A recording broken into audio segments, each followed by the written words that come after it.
Hello dear students, welcome in my YouTube class.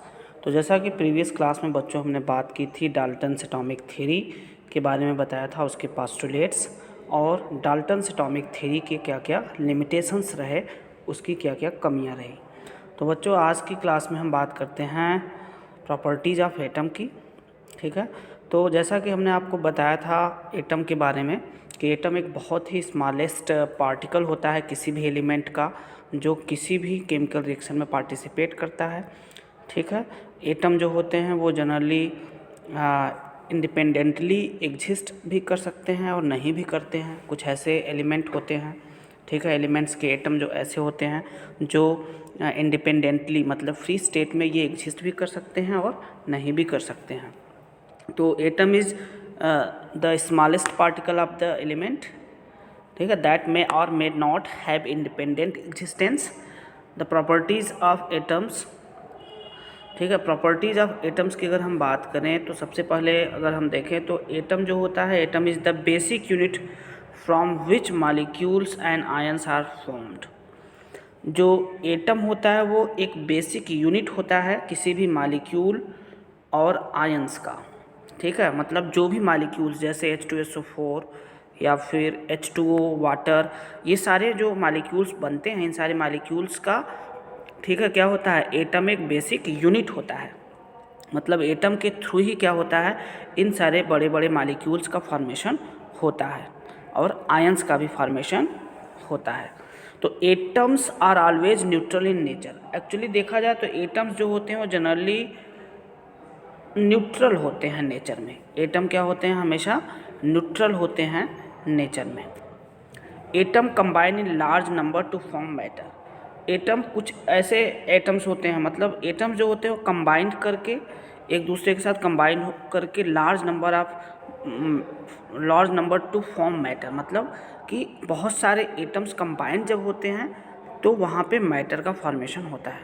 अब atoms different types के भी हो सकते हैं। ठीक है, एटम्स डिपेंड करता है, जैसे हाइड्रोजन एटम की बात करेंगे तो हाइड्रोजन एलिमेंट की बात करेंगे तो इसमें सारे हाइड्रोजन के एटम्स प्रेजेंट होंगे। कार्बन एलिमेंट की बात करेंगे तो इसमें कार्बन एलिमेंट्स में सब कार्बन एटम्स प्रेजेंट होंगे। इसी तरीके से it is the smallest particle that can take part in the chemical reaction. ये एटम एक इतना स्मॉलेस्ट पार्टिकल होता है, ठीक है, एक बेसिक यूनिट होता है केमिकल रिएक्शन का एटम, ठीक है, जो किसी भी केमिकल रिएक्शन में पार्टिसिपेट करता है। ठीक है, it is the smallest particle that can take part in a chemical reaction. तो ये कुछ प्रॉपर्टीज़ थी एटम का, इसको नोट कर लेंगे आप लोग। ठीक है, तो नेक्स्ट पॉइंट की हम बात करते हैं, modern symbols of atoms of different elements. अब देखो बच्चों, यहाँ पे एक बहुत ही इंटरेस्टिंग चीज़ मैं बता दूँ कि सबसे पहले जब एलिमेंट्स की कुछ डिस्कवरी हुई थी, बहुत ज़्यादा एलिमेंट्स तो नहीं स्टार्टिंग में थे, कुछ ही एलिमेंट्स डिस्कवर हुए थे डाल्टन्स के टाइम पे। तो डाल्टन ने सबसे पहले साइंटिस्ट डाल्टन थे जिन्होंने एलिमेंट्स को सिंबलाइज़ किया कि एलिमेंट्स को हम सिंबल के थ्रू लर्न करने में हमको आसानी होगी, तो इसलिए उन्होंने एक सिंबल दिया। ठीक है, तो डाल्टन एक पहले साइंटिस्ट थे जिन्होंने एलिमेंट्स को सिंबलाइज किया एक बहुत ही स्पेसिफिक सेंस में। तो ये पहले उन्होंने कुछ जो एलिमेंट्स के सिंबल्स बताए थे वो बहुत एप्लीकेबल नहीं है आज के डेट में, लेकिन बाद में इसको मॉडिफाइड किया गया। ठीक है, तो इसको बर्जीलियस एक साइंटिस्ट थे, उन्होंने अपने अकॉर्डिंग एलिमेंट्स को सिंबलाइज किया था। लेकिन सबसे पहले डाल्टन ने कुछ एलिमेंट्स को इस तरीके से सिंबलाइज किया था, जैसे उन्होंने बताया हाइड्रोजन का सिंबल इन्होंने सर्कल बना के बीच में एक डॉट बना दिया। ठीक है, बताया कि this is the symbol of hydrogen, this is the symbol of hydrogen. Carbon के केस में उन्होंने ऐसे सर्कल बना दिया, ठीक है, और बता दिया कि this is the carbon. Oxygen के केस में केवल सर्कल बना दिया गया, दिस इज़ ऑक्सीजन, मतलब ऑक्सीजन का ये सिंबल है। इसी तरीके से कुछ और भी एलिमेंट्स का इन्होंने सिंबल बताया, जैसे फास्फोरस का इन्होंने कुछ इस तरीके से बताया, फास्फोरस का, और सल्फर का इस तरीके से बताया।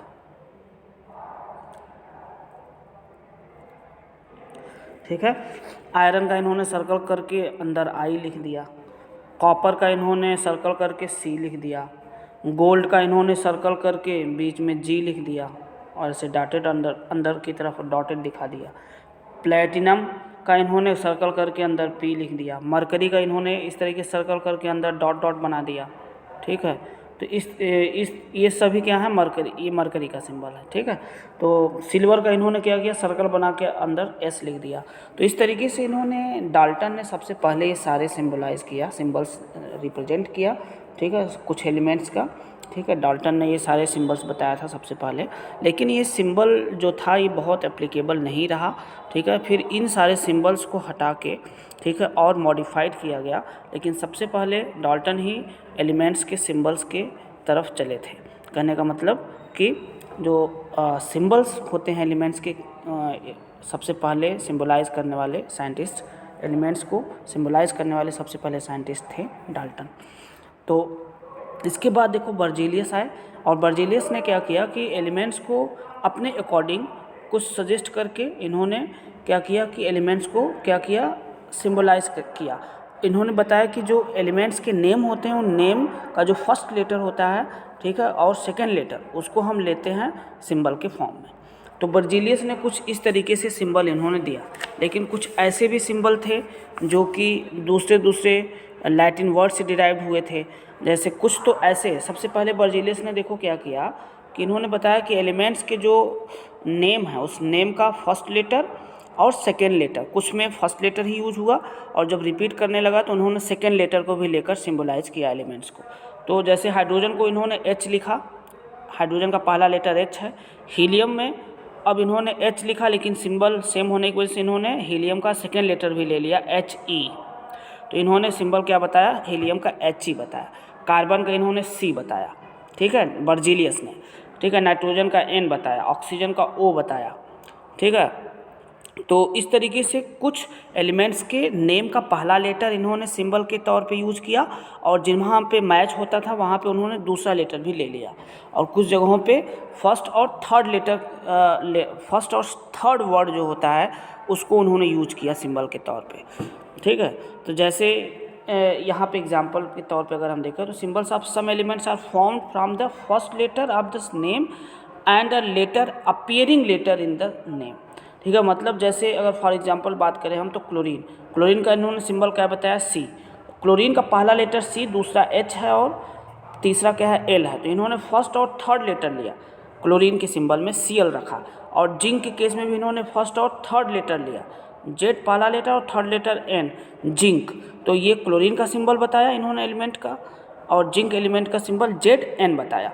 ठीक है, लेकिन इन्होंने एक चीज़ और देखा कि कुछ ऐसे एलिमेंट्स थे जहाँ पे उनकी फर्स्ट लेटर मैच करने लगे, तो इन्होंने क्या किया कि कुछ लैटिन नेम थे एलिमेंट्स के, उन लैटिन नेम के बेसिस पे एलिमेंट्स को सिंबलाइज किया। जैसे आयरन है, तो आयरन जो वर्ड है इसके लैटिन वर्ड फेरम से ये बना है, लैटिन वर्ड फेरम से बना है, इसलिए लैटिन वर्ड का पहला और सेकेंड लेटर इन्होंने लिया Fe। आयरन का सिंबल क्या बताया, Fe बताया। कॉपर का क्या होता है, लैटिन साइप्रम, क्या होता है, साइप्रम। तो इन्होंने कॉपर का सिंबल क्या बताया, Cu, फर्स्ट और फिफ्थ लेटर इन्होंने यूज किया। इसी तरीके से गोल्ड का इन्होंने सिंबल बताया Au। गोल्ड का लैटिन वर्ड क्या होता है, AURUM, ऑरम। तो फर्स्ट और सेकेंड लेटर लिया AU, गोल्ड का सिंबल बताया। इसी तरीके से टंगस्टन का सिंबल इन्होंने W बताया, और इसका टंगस्टन जो होता है इसका लैटिन नेम होता है वेलफ्रेम का पहला लेटर इन्होंने लिया था W, टंगस्टन का सिंबल है ये। और सोडियम का सिंबल इन्होंने क्या बताया, सोडियम का symbol capital N small a बताया, लेकिन सोडियम का लैटिन वर्ड होता है नेट्रियम। सोडियम किससे डिराइव है लैटिन वर्ड, नेट्रियम से। तो नेट्रियम में देखो पहला लेटर N और दूसरा स्मॉल a, Na। तो सोडियम का इन्होंने सिंबल क्या बताया, Na बताया। तो देखो बच्चों, इस तरीके से बर्जीलियस ने क्या किया कि डिफरेंट टाइप्स के एलिमेंट्स को सिंबलाइज किया। ठीक है, और बहुत सारे एलिमेंट्स थे जिनको इन्होंने अपने फॉर्म में सिंबलाइज करके एक अच्छे से इन्होंने एलिमेंट्स का सिंबल प्रपोज किया। ठीक है, तो ये बुक्स में दिया है, इसको आप देख लेंगे, कुछ नोट भी कर लेंगे। ठीक है बच्चों, तो अब हम बात करते हैं, इंटरेस्टिंग टॉपिक है एटॉमिक मास, जो कि आप जानते हो जनरली एलिमेंट्स के जो एटॉमिक नंबर होते हैं साथ में उनका मास भी होता है, एलिमेंट्स का कुछ ना कुछ मास होता है। तो इनका मास जो होता है, अगर हमें एटॉमिक मास डिफाइन करना हो तो एटॉमिक मास क्या होता है, atomic mass of an element, किसी भी एलिमेंट का एटॉमिक मास जो होता है अगर उसको डिफाइन करना हो तो average relative mass of the elements as compared to the mass of an atom of carbon 12 taken as 12U। मतलब किसी भी एलिमेंट्स अगर नेचर में एक से ज़्यादा फॉर्म में हैं तो उन सारे एलिमेंट्स के एटॉमिक मास का एवरेज हम निकालते हैं, तो उस रिलेटिव एवरेज मास को ही हम क्या बोलते हैं, atomic mass, exact atomic mass elements का। जैसे हाइड्रोजन के आइसोटोप्स 3 होते हैं जो आगे अभी आप पढ़ोगे, प्रोटियम, ड्यूटेरियम, ट्राइटियम। तो इन तीनों के मासेस का सम जब एवरेज निकाला गया तो जो आता है, ठीक है, उसी को क्या बताया गया, एटॉमिक मास।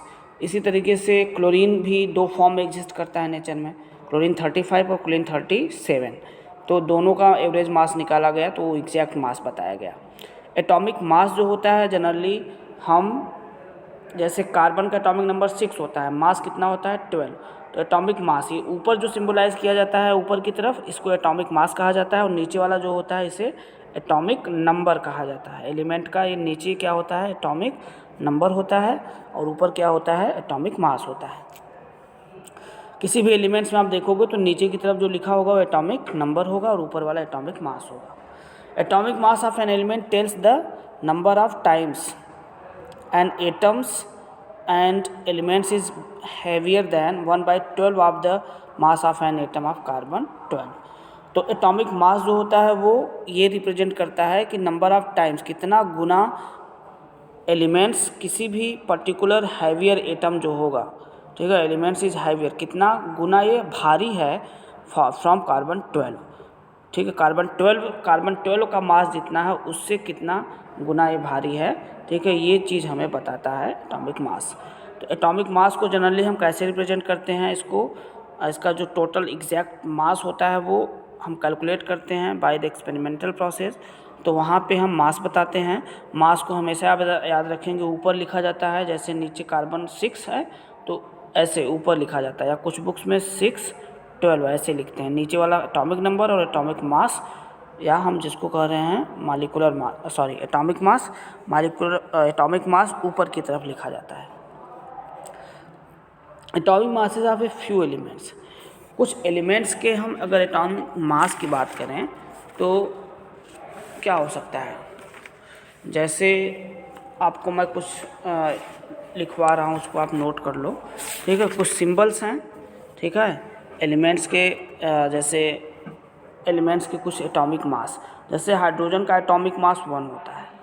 कुछ एलिमेंट्स का मैं एटॉमिक मास बता रहा हूँ, उसको आप नोट कर लेंगे। हाइड्रोजन का 1 होता है, कार्बन का एटॉमिक मास 12 होता है, नाइट्रोजन का 14 होता है, ऑक्सीजन का 16 होता है, सोडियम का 23 होता है, मैग्नीशियम का 24 होता है, सल्फर का 32, क्लोरीन का 35.5 होता है, कैल्शियम का कैल्शियम का 40 होता है। ठीक है, तो कुछ एलिमेंट्स के ये एटॉमिक मास हैं, इसको आप लर्न कर लेंगे बच्चों। ठीक है, तो और भी कुछ एलिमेंट्स हैं, जैसे 1 से 20 तक के एलिमेंट्स का मास आप नोट कर लेना। ठीक है, और इसको कॉपी में नोट कर लेना और लर्न भी कर लेना। जैसे मैं बता दे रहा हूँ, हाइड्रोजन का 1, हीलियम का 4, लिथियम का 7, बेरिलियम का 9,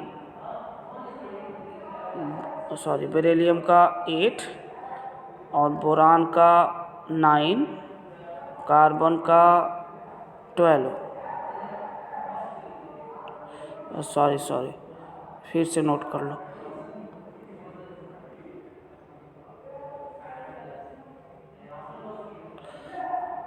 बेरिलियम का 9, बोरान का 11, कार्बन का 12, नाइट्रोजन का 14, ऑक्सीजन का 16, फ्लोरीन का 19, कैल्शियम का 20, सॉरी कैल्शियम नहीं,